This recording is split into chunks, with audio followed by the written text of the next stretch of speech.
Yeah. Happy birthday to you. Happy birthday to you.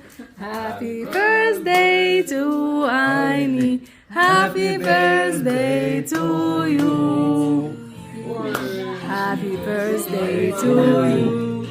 Happy birthday to birthday. Happy birthday.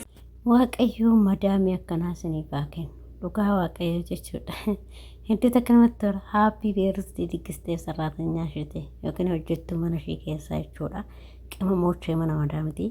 Happy birthday diggisanii fooqirraa gadi si bu'aa jiru. Happy birthday jedhanii yaaman jechuudha dhugaa dubbachuu fi hedduu takka namatti tola. Waaqayyo waanuma akkanaa nama akkanaa sinitti haa qabu.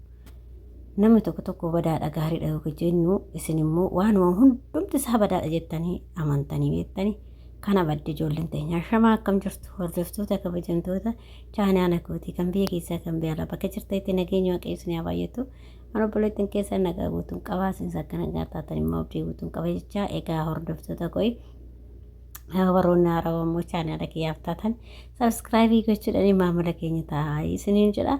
Egaa hordoftoota koo akkuma viidiyoo xiqqoo takka agartan irratti madaamin ishee happy birthday diggistee jechuudha. Waaqayyo immoo waan madaamii kanaa rabbi isinitti haa qabu. Yeroo tokko ofii keenyaa illee madaamii jenne somnee jechuudha. Gizee tokko ani yeroo baay'ee nan dubbadha wanna kana madaamii hundi badduu miti. Takka gaariitu jira mana gaarii fi badaatu jira akkasuma immoo Itoophiyaa keenyallee nama gaarii badaatu jira nuti mamocha mana madaamillee takka gaarii taateef takka gaarii taatu takka badduu taateef takka badduun taatu jechuudha. Kanaaf ilmi namaa hundumtuyyuu garagaraa jechuudha mala garagaraa yaada garagaraa qaba jechuudha. Kanaaf madaaminis akkasuma tokko miti mannis garagaraa namnis garagaraa jechuudha. Kanaaf gaariin isin jiru isaan keessatti namni gaariin isin jira namni badaan akkuma keenya keessatti badaan jiru isaanii keessallee badaan jira jechuudha. Kanaaf immoo jennaan dhugaa dubbachuuf qimamoota mana madaamii dhugaa waaqayyumtee madaamii gaarii isinitti haa qabu. Maaliif gaafa madaamii gaarii isinitti qabe mataan keellee boqonnaa argata atillee boqonnaa argatta jechuudha. Annaa akkas isiniin jedhaka kunoo happy birthday ishee diggisanii fi gadi buuste jechuudha. Hedduu takka natti tole jechuudha. Maaliif በቃ ወሶት እየሰከስታትን ጀዳ እና ከስስኒን ጀዳ ስጦታ ምናምን እስከነኒ ፊ ጀቹዳ ቪዲ ቸሰን ነው ቀዋንተ ይፈራሁት ዋሁን ዱማ ጎዳኒ ጀቹዳ ጆለ የሮባ ኤም ጅጅራ በዳም ነከና የሮባ ኤም ዲቢ ኦፊ መሳይቲ ወራቡለ ደ ቪዲዮ ለ ዱጋዱ በቹ ሄዱ ፌስቡክ ረጠርጋቹ ነው ቲክቶክ ረጥ የሮባ የነን አርጋ ከነቲ መዳሙ ተከና ከና ከኒ ሸሸጊ ከኒን ጀቹዳ hedduu sarratanya kan bakka akkuma maatii ijoollee isheetitti kan laaltu jira jechuudha. Takka immoo kan qaaraa nyaatti kan ilaa asii ol guggubee sarratanyuma ijumaa argaa ofii meen qaxaratti ofii hoo damoo san kennituuf ijaa argaa isheetti sarratanyaa sin jibbiti. Akka waan yoo nyaata ishiin hojjette kanaayyuu kan nyaanne jira jechuudha. Kan nyaata sarratanyaa nuu jenne kan. Innaa akkasiin jedhaa isheen ofii isheeti foo keessa ishee gurraacha gubbaa ishee diimadhaa keessa ishee gurraacha jechuudha kan akkanaata. Innaa kanaaf waaqayyo madaamii akkanaa isinitti haa qabu isiniin jechuu barbaada. Hedduu takka namatti tola kunooyi. Kun immoo akkuma argaa jirtanii meeshaalee ramadaaniti jechuudha. Qophii ramadaaniti. Akkas fakkaata kana fakkaata kunoo qophii ramadaaniti illee wanti hundiyyuu ijaaza godhamee jira jechuudha. Hedduu namatti tola akkuma argaa jirtanii. Waan tafeeyyuu hin jiru jarri darzanaan bibbitatee lafa kaawwata. Akka waan baqatanii wayii jechuudha. Kokkee yeroo kaanis nyaatti yeroo soomatis nyaatti bare. Innaa akkas isin jedha gizee kaanis nyaatti gizee soomteefis miti ishiin gizuma argatte hundattuma guurramti ishiin hin guuttu. Innaa kanaaf kun qophiin ramadaalii kana fakkaata isiniin jedha. Qophoofne guyyuma lama bichaan nuuf sanbataaf qidaamii keessaa tokko irratti fakkaate kan qabamu. Innaa kanaaf iyyuu immoo waaqayyotti isin haa ga'u isiniin jedha ijoollee obboloota koo musliima hundi keessanuu. Innaa kana fakkaata jechuudha. Akkasuma kaa madaamiin mucayyoo kanaa waan isheen gooteef jechuudha. Waan isheen gaarii taateef kana gooteef jechuudha. Osoo isheen gaarii ta'uu baattee happy birthday kan sin diggistuu fi sixoosa sin kennaniif jechuudha. Maaliif hin beekna walumaan beekna kan beeknu jechuudha. Hundumtuu mana keessa ittiin beekna. Mee dhugaa dubbachuu ijoollee sarraatan nyumtu madaamu teechen takka kaasiin jibbitu hin jirtu dhugaa dubbachuuf ka hirjetteetuma akkanumaan guggubattu nyenyen jetteetuma guggubatteetuma sarraatan mijaa argaa yoo ishiin nyaattu sin jaalattu yoo sarraatan nyaante jechuun jaalattu sa'aatii 24 kasii yaamtu jechuudha. Hedduutu jira jechuudha madaamin akkasii.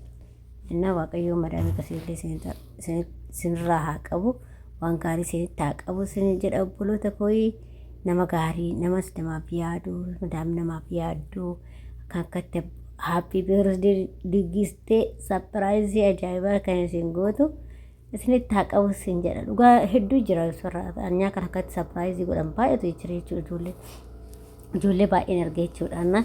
Kanaafi nama hundaanis badaan jedhina nama hundaanis gaariin jedhina. Itoophiyaa keenya keessas akkuma badaan jiru araboota keessallee badaan jira jechuudha. Gaariinis akkuma jiru badaan jira. Hundishiitu aanatuma garaagaraa qabdi jechuudha. Kanaaf jennaan kanaaf immoo madaamii hundumti badduudha jettaniitiin ofitti fudhatinaa isiniin jedha. Akkasii obboleewwan koo gorsi kiyyaadhaa isuma kanaadha. Akkasuma immoo warroonni akka kootii mana madaamii keessa jirtanii hojiin nu dadhabsiisee akkasuma kun yeroo ramadaanaa kun hin ulfaattu hundumti keessaniyyuu hin beekna baay'ee ulfaatadha yeroo kana keessatti jechuudha. Waaqayyo sinaa gargaaru abshirii jabaadhaa abdiin kutinaa mudhii keessa hidhadhaatii faaxochee kiyyatti ka'aa waaqayyo sinaa jabeessu uumaa miti wanni hunduu gaarummaadhaaf waan ta'eef fayyaa qabaannetu kan hojjenne waaqafaa galatu. Kanaaf jabaadhatii hojjedhaa mudhii keessa hidhadhaa hin ifatina. Jabaadhatii hojjedhaa maaliif gaafa jabaattee hojjettee abdii godhattee hojjette jijjiiramuu dandeessa waan ta'eef isin jedha obboleewwan kiyyaa jijjiiramuu dandeessanii gaafa garuu isin hin obsine ta'e immoo jijjiiramuu abada hin dandeessan. Maaliif jireenyi obsa nama barbaachisti sirriitti si obsuu barbaachisti jireenya addunyaa tana.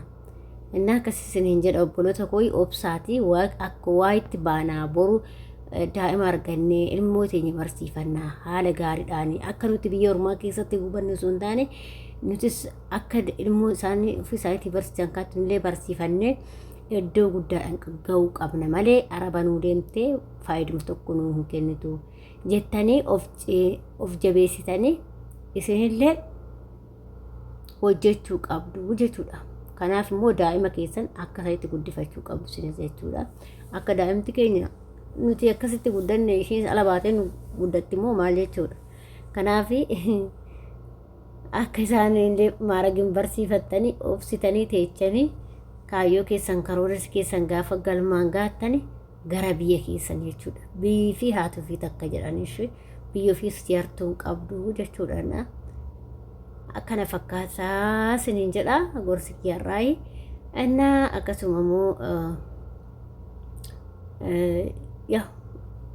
ijoolleen keessattuyyuu amma haaddisii dhuftan wanti man isinii dhaamu keessaa adaraa keessan obboloota koo yeroo haaddisii dhuftan kana adaraa maal akka isaan godhanis lallaalaa maal akka godhuu qabdu laalee yeroo fakkeenyaaf futuuraa maal akka gochuu qabdu yoo isaan immoo hojjetan isin yaa ijoollee haaddisii baay'ee nyaatan hojjisiisanii yeroo hojjetan sanillee lallaalaa isaan cinaa daar jedhaa akkasuma gargaara baqa maaliif ishumti na haa yaamtu ishumti akkas na haa gootu osoo hin taane ofii keessanii akka nama beekutti hojjechuu qabdan maaliif yeroo san si jaalachuu danda'u jechuudha. Baqa waan hin beekneef hin hojjettu waan ta'eef gaafa beektatis immoo isaan jalatti ilaallattee barachuu dandeessa jechuudha. Keessattuu ijoolleen hoggaa osoo hoggaan goonne kan ji'a jaafaa guuttanii hoggaa guuttanii kan ji'a jaha guuttanii kan ji'a shan ji'a torba waannoo kanneen keessa jirtan sirriitti of eeggannoo cimaa godhaa isin jedha obboloota koo maaliif isin amma akka keenyaa kanaamatti nuti keessa turree jirra waan ta'eef waa hunda beekna isin immoo hin beektanii jechuudha. Kanaaf immoo of eeggannoo isin barbaachisaa sirriitti of eeggadhaa yeroo daladanillee kaameeraa mana keessa jiraachuu danda'a wantoota garaagaraa jiraachuu danda'a. Kana immoo sirriitti of eeggannoo kan godhu eenyudha isinuma mataa keessanii jechuudha. Akkas isiniin jedha obboloota koo gorsi kiyyaarraa isuma kanaadha. Akkasuma warroonni immoo chaanaala kiyya faaraa taatanii sabskraayibii gochuudhaan maamila keenya ta'a warri yaadaa fi qeeqoo qabaatan immoo komeentiitti barreessuun dagatinaa isiniin jedha. Isiniin jaaladha isiniin kabajaa qofta isin haa jaalatu anarra jechuudha. nagaa ta'aa fayyaa ta'aa hanga viidiyoo biraatti walitti deemnee wal borsinitti bayi bayi kanuma.